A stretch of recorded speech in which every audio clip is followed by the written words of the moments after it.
And now back to one of our top stories. A U.S. Marine veteran, once detained by the Russian government, has been injured on the battlefield while fighting for Ukraine. You may remember Trevor Reed was released after the Biden administration brokered a prisoner swap in April of last year. He'd been in prison since 2019. Nancy Cordes is following this from the White House for us. Nancy, good morning. It was a really startling turn of events to learn that Trevor Reed had gone to Ukraine and taken up arms against his former captors. CBS News has learned that he is now recovering at a military facility in Germany after being evacuated there by an outside group. Now, the State Department says that they weren't aware of any communications from Reed that he was planning to do this. And now there are questions about whether his decision could complicate efforts to bring other detained Americans back home. CBS News has confirmed Trevor Reed suffered a laceration to one of his extremities while fighting in eastern Ukraine.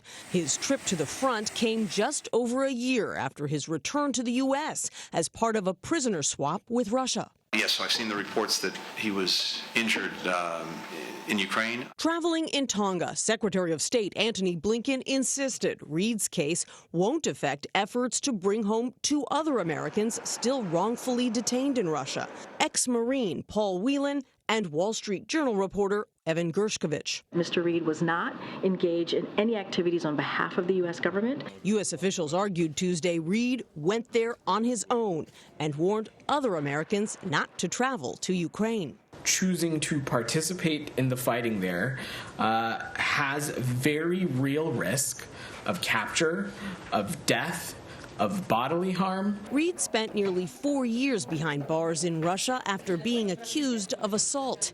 He described the conditions to CBS last year. Those cells there, extremely dirty. A lot of times the food there is rotten.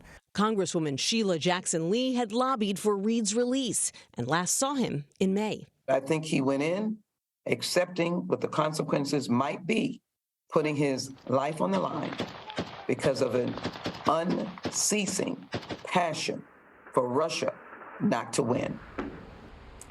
Sources tell CBS News that Reed was actually scheduled to start college here in Washington at Georgetown University next month. We have reached out to the Reed family and its spokesman for a reaction to this situation, but so far they have declined to comment, Anne-Marie. You know, Nancy, anytime the U.S. government is successfully able to negotiate the release of an American citizen from Russia or other countries, there is hope that others that are being detained illegally will be able to come back home. But now when you see something like this, a successful person detained, released, and then back on the front lines fighting Russia, is there no matter what the Secretary of State says, is there a concern that this is just going to complicate efforts to get other Americans out? That's certainly a concern that's being voiced by some lawmakers, by some former U.S. officials, that it will make Russia less likely to release the two Americans that are still in custody there. And certainly you could see how Russia would use this to its advantage from a propaganda perspective, arguing why should we let these individuals go? Look at this one we let go, and he's clearly an enemy of Russia. So that's the concern that a lot of people have, even though the administration pushed back very intensely against this notion yesterday, saying without any real evidence that it isn't going to do anything to hurt their efforts to bring these other Americans home. But the missing piece here is we haven't heard from Russia yet. We haven't seen any kind of comment out of Russia about this situation, and that'll provide us a little more insight into how they plan to handle this situation. I don't know if there are any numbers out there as to just how many Americans are in Ukraine fighting right now. But, the State Department has made it very clear that they do not want Americans going over there. It's not a good idea. Can you talk a little bit, and, the Biden administration hasn't said much about the situation with Trevor Reed, but can you talk a little bit about the administration's perspective on this, on Americans going over to assist in the war effort in Ukraine? Yes. So the problem is that because the U.S. government cannot get involved with boots on the ground in Ukraine without potentially provoking a face-to-face war with Russia itself, what U.S. officials have been warning from the beginning, for more than a year, is don't go there, don't fight, because the U.S. government cannot come get you. We can't come extract you. And we've seen that time and time again. We've even seen that with reporters who were injured covering the war, who needed evacuation. But the U.S. military, would say, well, we can meet you at the border, but you need to get out on your own, because the U.S. military just simply cannot put assets into Ukraine without provoking a conflict with Russia itself. Now, obviously, some individuals have ignored that. They have gone to fight with foreign legions in Ukraine, and the president, Volodymyr Zelensky, has told foreigners, hey, if you come to fight for us here in Ukraine, we'll give you weapons. So it certainly has been a motivator, an enticement for some individuals. But what we've heard time and time again from U.S. officials, including yesterday, there was really a chorus of them across the administration reiterating Trevor Reed went here on his own. He did not go on behalf of the U.S. government, and anyone who's thinking of doing the same thing should think again.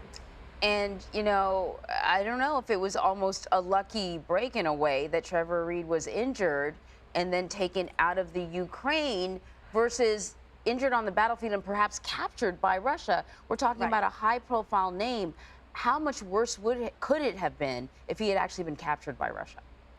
Certainly, that would have been a terrible situation. And I'm sure what U.S. officials hope would have happened if Trevor Reed did feel that he had to go to Ukraine would be that the Russians never knew that he was fighting there in the first place. But they clearly do now. And when I first spoke to some U.S. officials as this was breaking yesterday, they didn't say how long they had been aware that Reed had been in Ukraine. It's possible that they only found out about this themselves after he was injured and evacuated out of the country and ended up at a military hospital in Germany, and they're trying to contain the fallout now.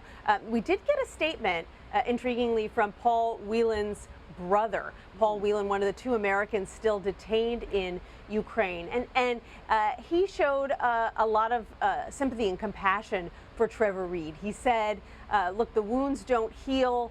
The minute that you leave Russia, those wounds stay with you. And he said that he hopes that Trevor Reed has some peace now with the situation, or that he's able to get it. Nancy Cordes, thank you. You're welcome.